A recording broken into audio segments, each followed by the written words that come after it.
गळ्यात तुळशीची माळ आणि मुखात सतत हरिनामाचा गजर. पण काम राक्षसी. वारे माणसा, लोकांमध्ये महान बनून फिरतो आणि काम काळे करतो. लाज वाटू द्या रे मित्रांनो. माणूस बाहेरून कसा दिसतो आणि आतून कसा असतो हे ओळखणं आजकाल खूप कठीण झालंय. पांढरे कपडे, गळ्यात तुळशीची माळ आणि सतत मुखात हरिनामाचा गजर, हे सगळं पाहिलं की आपल्याला वाटतं हा माणूस किती सात्विक असेल, किती महान असेल, याचा स्वभाव किती छान असेल. पण जेव्हा पैशांचे हाव आणि अनैतिक संबंध माणसाच्या डोक्यात शिरतो तेव्हा सगळी नीतिमत्ता, देवधर्म कुठल्या कुठे उडून जातो हे आपल्याला कळत पण नाही. आजची ही कहाणी अशीच काहीतरी आहे जी ऐकून तुम्हाला विश्वास बसणार नाही. एका 60 वर्षाच्या म्हाताऱ्याचं 43 वर्षांच्या बाईसोबत जुळलेलं प्रेम प्रेम लफडं आणि त्यातून पुढे घडलेला एक भयंकर थरार. शेवटपर्यंत नक्की बघा आणि चॅनलला सबस्क्राईब नक्की करा. तारीख होती 3 जून 2026. पंढरपूर तालुक्यातील एक गाव. गावात तशी नेहमीचीच गडबड आणि कामं सुरू होती. पण अचानक भारत माने यांच्या घरासमोर पंढरपूर तालुका पोलिसांची जीप येऊन थांबली. ती जीप बघून सगळ्या गावाला शॉकच बसला. पोलीस दरवाजाजवळ उभे राहून विचारतात, भारत माने घरी आहेत का? पण घरचे घाबरून उत्तर देतात, साहेब ते तर 31 तारखेला धार्मिक कार्यक्रमाला गेले आहेत. नेहमी ते 2-3 दिवस बाहेर राहतात मठात, म्हणून आम्ही पण त्यांचीच वाट बघत आहोत. त्यावर पोलीस म्हणाले, त्यांनी घरच्यांना सांगितले की गावाच्या शिवारात एका शेतात एका अनोळखी माणसाचा मृतदेह सापडलाय. मित्रांनो, हे ऐकून घरच्यांच्या पायाखालची जमीनच सरकली. त्यांना धक्का बसला.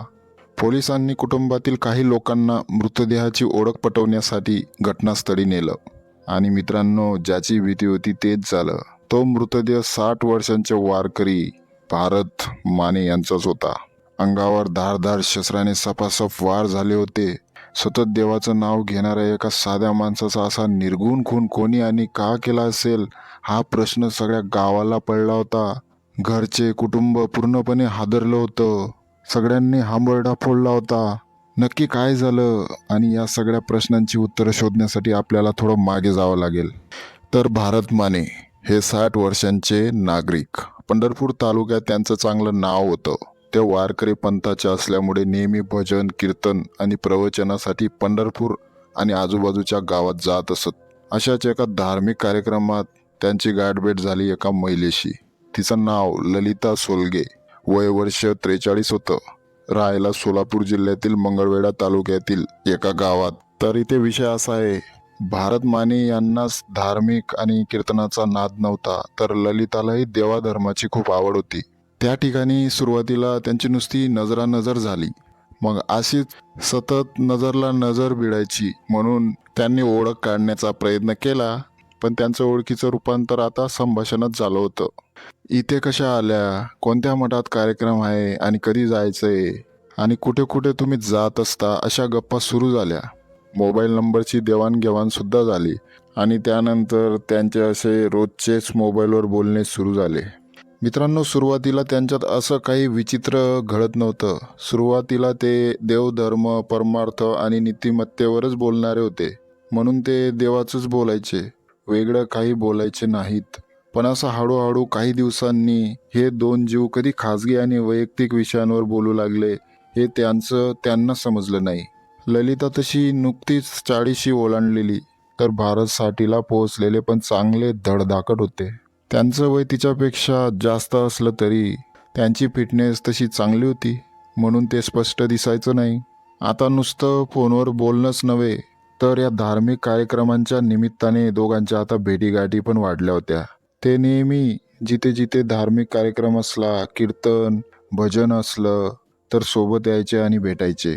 धार्मिक कारण असल्यामुळे त्यांच्यावर कोणालाही शंका येत नव्हती. सगळ्यांना सगळं नॉर्मल वाटत होतं. पण मित्रांनो, त्यांच्या या भेटीगाठी आणि बोलणं हे तेवढ्यापुरतंच राहिलं नाही आणि परमार्थाच्या बुरख्याखाली दोघांमध्ये कधी शारीरिक जवळ निर्माण झाली हे कळलेच नाही. हो मित्रांनो, दोघांचे आता बाहेर भेटून शारीरिक संबंध निर्माण झाले होते. ते जिथे जिथे भेटायचे तिथे संधी साधून हे संबंध प्रस्थापित करू लागले होते. आणि दोघी एकमेकांना कारण नसताना पण भेटू लागले होते. दोघांचा हा कार्यक्रम धार्मिक कार्यक्रमांच्या आड असाच सुरू राहिला होता. अशातच ललिताला काही पैशांची अडचण झाली होती. तेव्हा तिने भारत यांच्याकडे पैशांची मागणी केली होती. म्हणून प्रेमात आंधळ्या झालेल्या भारत यांनी तिला उसने पैसे सुद्धा दिले. ललिता म्हणाली होती की ती पैसे लवकरच परत करेल, पण दिवस गेले, महिने गेले, ललिता काही पैसे परत करायचं नाव घेईना. मित्रांनो, भारतने दुसऱ्याकडून हे पैसे कर्ज घेऊन दिले होते. तिच्यावर प्रेम होतं, तिच्यावर विश्वास होता, म्हणून त्याने हे पाऊल उचललेलं होतं. म्हणून एके दिवशी भारत फोनवर बोलताना तिला म्हणाला, ललिता, खूप दिवस झाले, मला माझे पैसे आता परत हवेत बघ. ललिता म्हणते, अहो कशाला सारखा पैशांचा विषय काढताय? आपण किती छान वेळ घालवतोय, एकमेकांना भेटतोय, आनंद घेतोय, आणि तुम्ही काय हे पैशांचं घेऊन बसता? देऊ की तुमचे पैसे? त्यावर भारत म्हणतो, नाही, मला हे काही ऐकायचं नाहीये, मला भेटायचं पण नाहीये, मला माझे पैसे परत हवे आहेत, म्हणजे हवे आहेत. आता इथे बघा मित्रांनो, जेव्हा पैसे आणि व्यवहारमध्ये येतो, तेव्हा कोणतंही नातं असो, जे अनैतिक असो या नैतिक असो, तिथे त्या नात्याला तडा जातोच. आणि इथे तर हे अनैतिक शरीरापुरतं नातं होतं, इथे वाद होणारच होता. जेव्हा पैशांचा तगादा वाढला, तेव्हा ललिताला भारतचा राग येऊ लागला. प्रेमाचा रंग उतरला आणि पैशांची हाव वर आली. ललिताला समजलं होतं की भारत आता ऐकणार नाही, त्याला आता त्याचे पैसे परत हवेच आहेत. म्हणून रोजच्या कटकटीला कायमचं संपवण्यासाठी ललिताच्या डोक्यात एक भयंकर विचार आला होता. आता विचार कुठून आला, कसा आला ते नाही माहीत, पण तिची हिंमत एवढी वाढली की तिच्या डोक्यात एवढा क्रूर विचार आला, हेच आश्चर्य. तिने ठरवलं आता भारत मानेचा कायमचा काटा काढायचा. तिला आता त्याची कटकट बिलकुल सहन होत नव्हती आणि तिला त्याचा खूप राग येऊ लागला होता. म्हणून तिने ह्या कटकटीला कायमचं संपवण्याचा निर्णय घेऊनच टाकला. पण हे काम तिला एकटीला शक्य नव्हतं. त्यासाठी तिने तिचा एक नातेवाईक रमेश नावाचा, वय 45, याला गाठलं. रमेश हा आधीच एक सराईत गुन्हेगार होता, जो त्याच्या गुन्ह्यासाठी फेमस होता. पण तिचा नातेवाईक असल्यामुळे ती त्याच्याकडे गेली, ज्याच्यावर मोहोळ पोलीस ठाण्यात अनेक गुन्हे दाखल होते. तिने त्याला सर्व काही सांगितलं आणि दोघांनी मिळून एक खतरनाक प्लॅन आणि कट रचला. तर तो दिवस अखेर उजाडला. 31 मे 2026. पंढरपूर तालुक्यातील नारायण चिंचोली येथील मठामध्ये एक मोठा धार्मिक कार्यक्रम सुरू होता. भारत माने तिथे येणार हे ललिताला माहीत होतं, कारण त्यांचं फोनवर बोलणंही झालं होतं. तिने आधीच त्याला सांगितलं होतं की ती पण तिथे येणार आहे. ठरल्याप्रमाणे दोघे तिथे भेटले. कार्यक्रम संपल्यावर संध्याकाळी 5 वाजता भारत यांनी ललिताला आपल्या दुचाकीवर बसवलं पण, आणि एकांतासाठी ते जवळच्याच एका शेतात गेले, जिथे ते दोघे गप्पा मारत बसले होते. भारतला वाटलं होतं की ती पैशांचा विषय सोडवायला आलीये, ती माझे काहीतरी पैसे परत करेल असं त्याला वाटत होतं. पण ललिताच्या मनात वेगळाच डाव सुरू होता. तिथल्या काहीच अंतरावरून रमेश त्यांचा पाठलाग करत तिथे पोहोचला होता. त्यांच्या प्लॅननुसार तो आधीच त्यांचा पिछा करत होता. ललिता आणि भारत गप्पांमध्ये मग्न असतानाच तिथे अचानक मागून रमेश आला. त्याच्या हातात एक धारदार शस्त्र होतं. काही समजायच्या आतच रमेशने भारत माने यांच्यावर सपासप वार करायला सुरुवात केली. हे सगळं अचानक घडत होतं. वार एवढे तीक्ष्ण होते की भारत मानेचा आवाज सुद्धा निघत नव्हता. रक्ताच्या थारोड्यात भारत माने जमिनीवर कोसळले आणि थोड्याच वेळात त्यांची तरफडून प्राणज्योत मालवली. त्यांचा खून झाला. त्यानंतर कसली दयामया न दाखवता ललिता रमेशच्या गाडीवर बसून तिथून आरामात निघून गेली. तिला वाटलं जंगलातल्या या शेतात एकांतात झालेल्या खुनाची कोणाला कानोकान खबर पण लागणार नाही आणि आपण कसे बसे यातून सुटून जाऊ.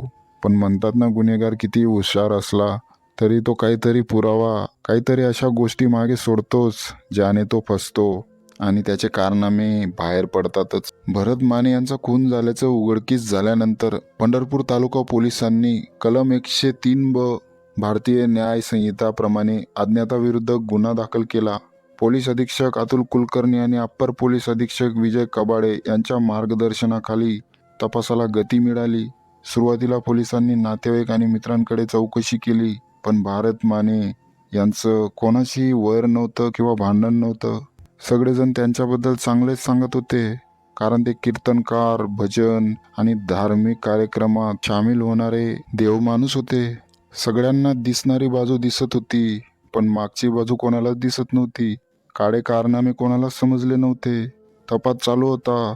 तपास थांबतोय असं वाटत असतानाच पोलिसांच्या हाती एक मोठा धागा लागला. भारत माने यांचा मोबाईल. शेवटी पोलिसांनी कॉल डिटेल्स तपासले. त्यात त्यांना दिसलं की एका विशिष्ट नंबरवरून भारत माने यांना वारंवार कॉल्स येत होते आणि त्याच नंबरवरून भारत माने यांचं खूप बोलणं देखील झालेलं होतं. खुनाच्या दिवशी म्हणजे 31 मे रोजी सुद्धा त्याच नंबरवर खूप बोलणं झालं होतं. खूप वेळा कॉल करण्यात आलेला होता. म्हणून पोलिसांनी तो संशयित असणारा नंबर ट्रेस केला आणि त्याचं लोकेशन शोधलं. शोधल्यानंतर त्यांना कळलं की तो नंबर होता मंगळवेढ्याच्या ललिता हिचा. म्हणून पोलिसांनी थेट ते लोकेशन गाठलं आणि ललिताला ताब्यात घेतलं. सुरुवातीला तिने खूप उडवाउडवीची उत्तरे दिली. कोण भारत माने? मी नाही ओळखत त्यांना. माझा आणि त्यांचा काय संबंध असेल? असा बनाव ती करत होती.